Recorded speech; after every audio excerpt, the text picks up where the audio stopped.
Hello class 5. In the last part of the video we started with our new chapter, that was latitudes and longitudes.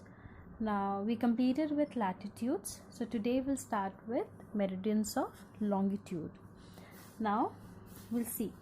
Look at the globe again. You will notice long vertical lines which form a crisscross pattern with the parallels of latitude.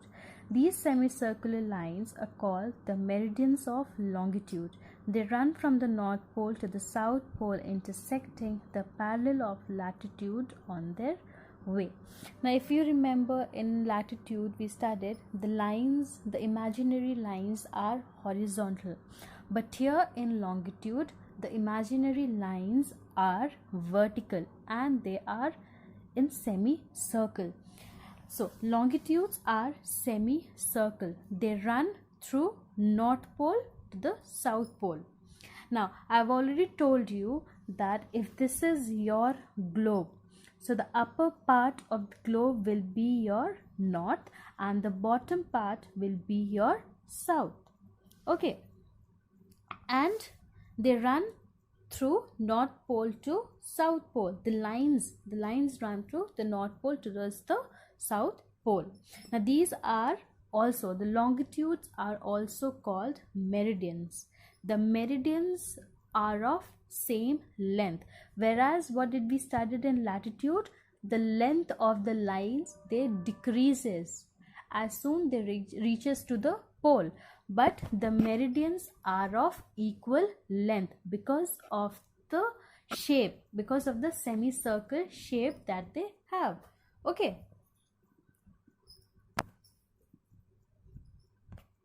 now next we'll read. Longitudes are imaginary lines which are drawn vertically from the North Pole to the South Pole. Now I have told you that longitudes are the imaginary lines and they are vertical. They run through North Pole to South Pole. The line which passes through Greenwich near London. Now what is a Greenwich? Greenwich is a name of a place which is near London, is the most important longitude and is marked as 0 degrees. Now in latitude, if you remember, what was the most important latitude? The most important latitude was equator, which was marked as 0 degree. But here in longitude, the most important longitude is the Greenwich. From here the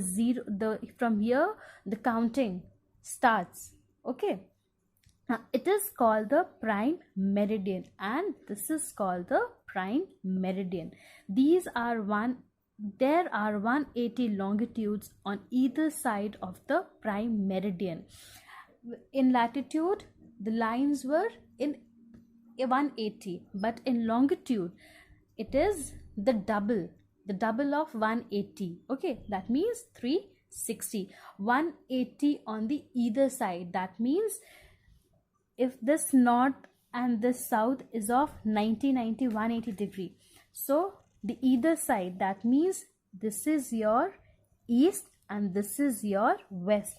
So this west is of 180 and this east is your 180. So together it makes it 360. Therefore there are 360 longitudes in total. So if you calculate the west 180 degree and east 180 degree, it will be 360. The numbers of longitude are 360 in total. Then the lines of longitudes appear vertical but are actually halves of great ellipses, closed curves of the same length. However, the distance between the longitudes is maximum at the equator and minimum at the poles. What we studied in latitude, that the lines of the latitude, though they are same, but they decreases as soon they reaches to the pole, it starts to decreases, whereas the lines of the longitudes, the prime meridians, they are of the same length, of the same size because of their shape. Okay, the only difference is the distance of the meridian is in maximum towards the equator, but minimum when it reaches to the pole. Now Longitudes are marked as 180 degree east and 180 degree west of the prime meridian. Now this, if you see the drawing, wait, I'll show it to you. If this is your globe, okay, this is your north, south, east and west. So if we talk about latitude, this was 90 degree and this was 90 degrees. So in total the latitude was 180 degree. But if we talk about longitude, it is okay, so if we talk about longitude, so it is 180 degree on the either side. That means this is your west and this is your east, western hemisphere and eastern hemisphere. 180 degree east, 180 degree east. So in total it makes it 360. So the total number of longitudes are 360. Okay, now next. Now, unlike the latitudes, the longitudes are never parallel to each other and all of them have the same length. Now, unlike latitude, the longitudes, they are never parallel to each other because of their semicircular shape, but it is of same length. Okay, now we'll study about the important meridians. Okay, and another thing is, before we start with important meridians, the prime meridians. Okay, it divides the earth into two equal halves. The half to the east is the eastern hemisphere and half to the west is the western hemisphere, which I showed you in the diagram, 180 degree west and 180 degree east. Okay, now we'll talk about important meridians. Now, how meridians and time are connected with each other. Now, international dateline, the meridian of 180 degree is designated as the international dateline. The international dateline IDL is an imaginary line on the surface of the earth that runs from the North Pole to the South Pole and indicates the change of one calendar day to the next. Now, longitudes are the time zones. They tell us about the time zone. Okay, now international dateline, it is an imaginary line on the surface of the earth and they run to the North Pole and the South Pole. Now you must be thinking how meridian and time are connected with each other. Now, for example, you must have watched cricket match on a television, right? Suppose if in England the match is going to be start in the morning, but in India it is already afternoon. So there is a difference in timing between the two. In India it is afternoon, but in England it is morning. Why? Because of the meridian. It is because of the meridian that there is a difference in time. Okay, different meridians have different timing. Now here in India it might be evening, but in other countries it might be a morning or an afternoon. So different meridians has different times. Okay, and another thing, they have sunrise and sunset at different times. So thus the time doesn't matches with India and the other country. Okay, now it is drawn through the middle of the Pacific Ocean in zigzag manner so that it does not cut through the few countries that falls in its path. Now, prime meridian is the 0 degree longitude.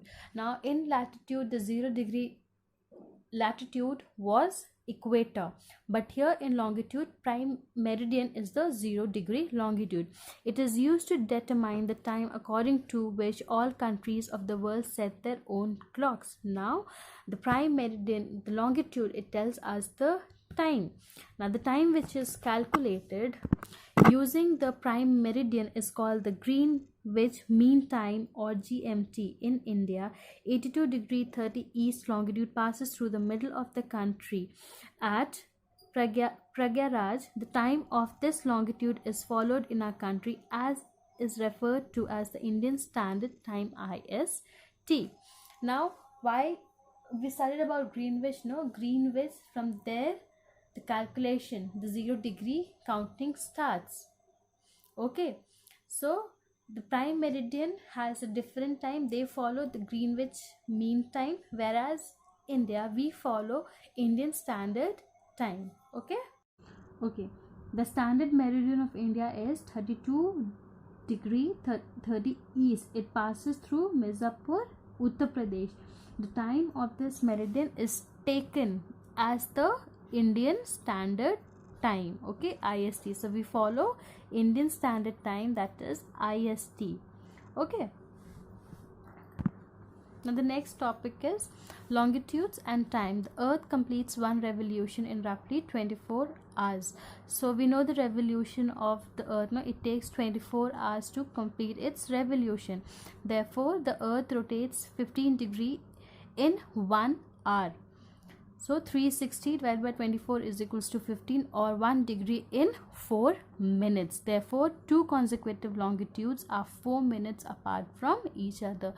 There are certain regions on earth which follow a definite time throughout the year. Now there are certain regions that follow definite time, that the time is same throughout the year and it doesn't changes. This division is mainly based on borders of countries and also on the longitude, which is taken as the prime meridian of the countries. There are around 24 time zones in the world. And how many time zones are there in the world? There are 24 time zones in the world. So basically, the more information about this you will study in the later class. Okay, like in the higher classes you'll study more about this time zones and everything. Now we'll see the difference between latitudes and longitudes. Now latitudes, these imaginary lines never meet as they are parallel to each other. These imaginary lines converge at the poles. That means they are at one place. Suppose if this is your north, if this is the point, this is your north pole, so they converge over here only. Okay, and the whereas in latitudes they never meet as they are parallel to each other. These lines have equal distance between them. The lines are equal to them. Longitudes are closest to each other at the poles and farthest to the equator. They are closest to the poles, whereas in latitudes the distance decreases as they reach to the poles, but they are farthest. In longitude, the lines are farthest to the equator. Latitudes are numbers 0 degree to 90 degree north or south of the equator. Longitudes are numbers 0 degree to 180 degree east or west of the prime meridian. It is 90 degree north and 90 degree south, whereas longitudes are 180 degree west and 180 degree east. The size of the latitude decreases as we go towards the pole. Now the size of the latitude, they keep on decreasing as soon they reaches to the pole. All longitudes are of same length. In longitude, the lines are of same length. Okay. Now the next is Earth grid. The lines of latitude and longitude intersect each other at the right angles on the surface of the Earth, forming a network called a grid or the Earth grid. The grid is very helpful in locating a place on a globe or map. Now, what is the use of a grid? It helps to locate the places in the globe or in map. For example, if we know that Delhi lies 23 degree 38 minutes north latitude and its longitude is 77 degree 12 minutes east, we can easily locate a point where these two lines cross each other. Now the grid, what does the grid The lines of latitude and longitude, they intersect each other at right angles on the surface of the earth. Suppose this is your globe, this is your longitude, and this is your latitude. So this is your longitude and this is your latitude. So can you see this point? It is crossing at the right angle. They're intersecting each other. So by this point, by this intersection, you can locate the place. Okay, so this is what Earth grid is. Fine. Latitudes and longitudes help us to label the surface of the earth. It is because of these imaginary lines that we're able to successfully navigate deep oceans today and make new discoveries. So it says that it is because of the lines, the imaginary lines of latitudes and longitudes, we are able to find out the location of the deep oceans, and we are able to make out new discoveries. We can locate the places. Okay, so this is what latitudes and longitudes are. Children, if you have any doubt related to this chapter, you can WhatsApp me. You can ask question through my WhatsApp number, and the question and answer of this chapter will be sent in the WhatsApp group. And remember, this is just the beginning, and the more information you will study in the other class. Okay, thank you, children.